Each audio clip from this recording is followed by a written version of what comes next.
When I turned plant-based, there were many vegan people with symptoms on social, and vegan influencers did not have answers. They would always say, you are either detoxing or not doing it right, correct. That's what they would always say.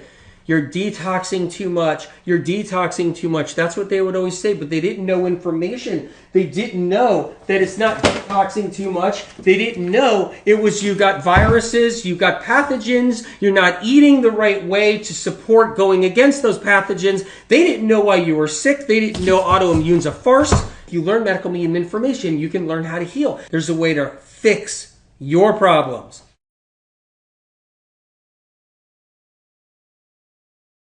How did it come about? Well, the word detox came about because people who lived in the cities were living in the toxic smog of the factories and all of the toxic surroundings and the car exhaust. So what would happen is people would be also eating restaurant food too at the same time, and early canned and packaged food. Early stuff, early 1900s, late 1800s, old canneries, canning all the food, packaged food back then, yeah. And so it was all about like lead cans and all that other stuff. So it was about toxic lifestyles. So it was about getting out of the city, stopping partying, and getting off of recreational drugs. Very important to know. So in the alternative mindset, detox was all about getting away from the fast-paced lifestyle of the day of the 1890s and the early 1900s. The early hygienic movement was, you're sick, hear me now, don't miss this point, you're sick because you're eating animal meat and you have to get away from that and go plant-based, plant foods, and that's the hygienic movement. You are toxic.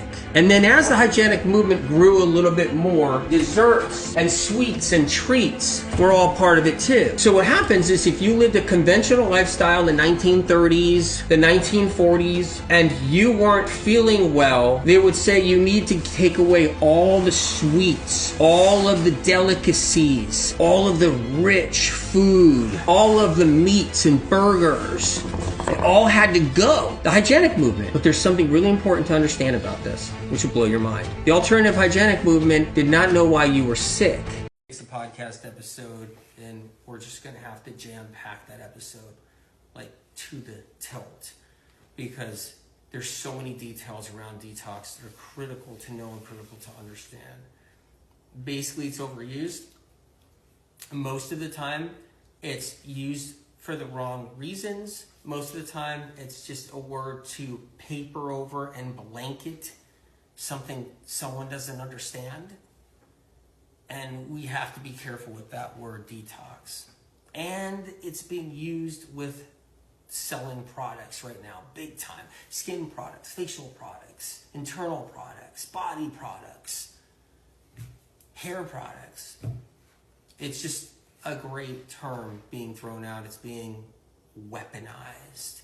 So that's another thing too, is the word detox was being weaponized against, kind of infiltrated into the medical meeting community. It's not that I ever said detox isn't real, or I never talked about detox before. That's not true, but if the immune system, they had a flare up, and then someone said it's detox. That's really common. But really, you went through an emotional experience a month ago, and that emotional experience lowers your immune system. Now it's time to actually build that immune system up and do the right things. But someone will say, no, it's detox, stop everything you're doing. That's something I've seen a lot, and it's saddening. I've seen people move forward, and then they get exposure to something, or an emotional experience and exposure to something. Their immune system drops. They get a little bit of a flare-up, and then someone who thinks they knows everything, they'll say, oh, it's detox, stop everything, and now they're getting worse because they stopped everything that was healing them to begin with. Because a lot of times when you're going through something, people are drowning their feelings and body with adrenaline and comfort foods to override it. So when we're up against stress and emotional abuse and emotional struggle, and then they start eating something. They're back to eating a lot of cacao. They're back to eating something else. They're back to eating pizza, whatever it is. And they feel euphoric and high, and they're on adrenaline, and they feel amazing, and they feel so good. And they're like, I should have been eating anything I ever wanted. This is all I needed to do, was just eat what I wanted and all my problems would be fine.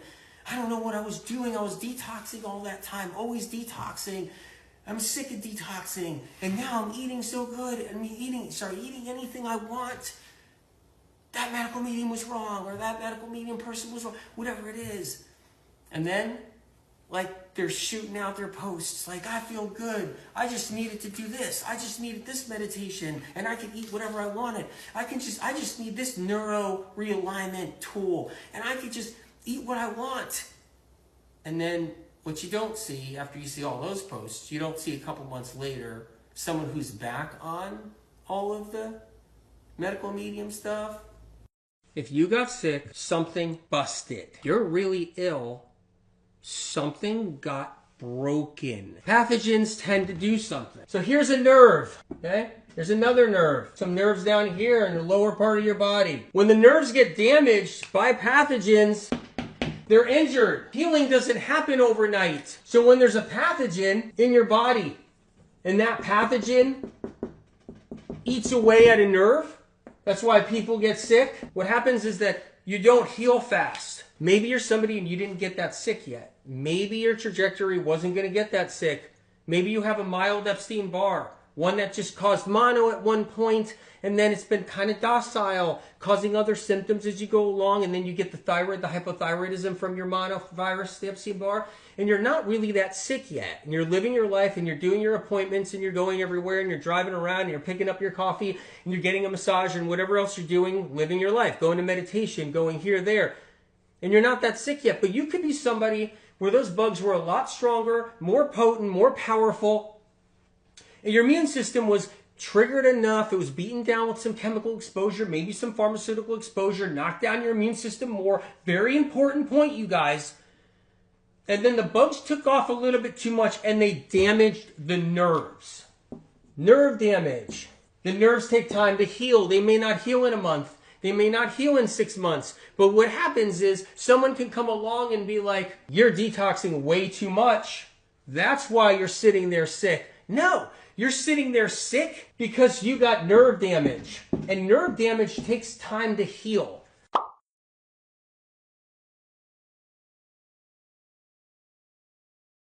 Every morning you wake up, the trash needs to be taken out. What is that trash? Toxins and poisons inside the liver. Your liver works hard all night long to clean up poisons and toxins from that day to get them out ready to go first thing. But guess what? People leave them in there. They don't take out the trash. They don't know how to. So what happens is that trash stays there inside the liver. And when it stays in the liver, it builds up day in and day out until you end up with a fatty liver or some other kind of liver problem resulting in skin problems and other issues. But if you take a glass of water every single morning and you squeeze a lemon in that glass of water just like this, and you drink that, you end up taking the trash out. You flush those poisons and those toxins that the liver worked really hard on gathering right into your bloodstream and out of your body. But you have to do the lemon water every single morning. Now, you've heard of lemon water, but did you know it flushes the liver of poisons and toxins plus other organs too? It also flushes toxins out of the body. Medical medium information I've been teaching for decades. Use lemon water, take out the trash, get yourself healthier.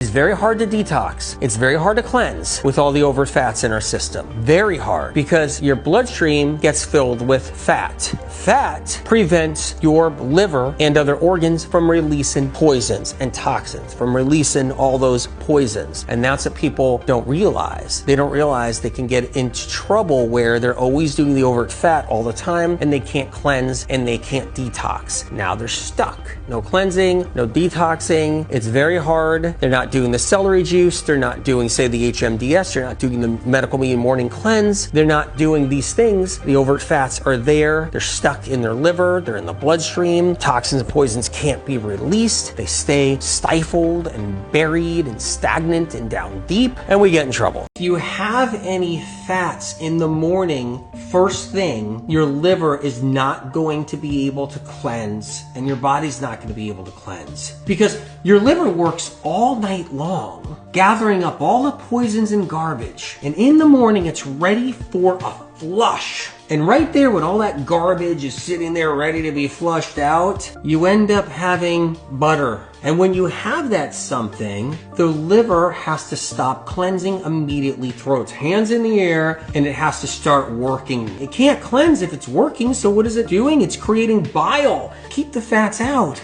And I don't mean you have to starve. You can have apples in the morning. You can have the heavy metal detox smoothie. You can have bananas. Even if you just did your lemon water and you went from your lemon water to your celery juice and you went your celery juice to an apple and that's what you did that morning, you're cleansing. And then you can do the fats at noon or after.